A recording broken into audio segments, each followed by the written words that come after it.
తినడానికి చేతికి వచ్చి తినే టయానికి అకాల వర్షం కురవడంతో దెబ్బతిన్న మామిడి రైతులు, ప్రభుత్వమే ఆదుకోవాలి అంటున్న రైతులు. నెల్లూరు జిల్లా కలిగిరి మండలం జీరావారిపురం గ్రామం సార్. నా పేరు మల్లెబోయి వెంకటేశ్వర్లు. ఏంటంటే నేను ఒక 6 ఎకరాలు మామిడి తోట సాగు చేస్తున్నాను.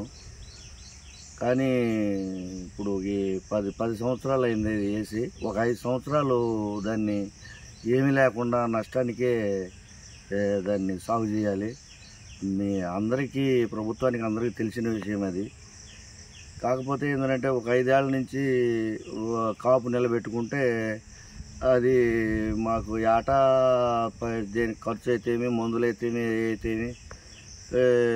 ఒక 2-2.5 లక్షల దాకా ఈ 6 ఎకరాల మీద ఖర్చు వస్తుంది. కానీ పోయిన సంవత్సరం అసలు కాపు అయితే లేదు. ఈ సంవత్సరం ఒక రకంగా కాపు నిలిచిందిలే అనుకుంటే మొన్న 3 రోజుల క్రితం ఒక గాలి తోలింది. అప్పుడు కొంత నష్టం జరిగింది.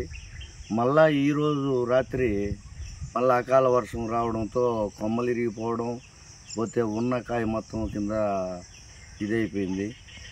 ఏదైనా మీ ప్రభుత్వం నాకు నష్టపరిహారం కింద ఉన్న సహాయం చేస్తారని కోరుతున్నాం సార్.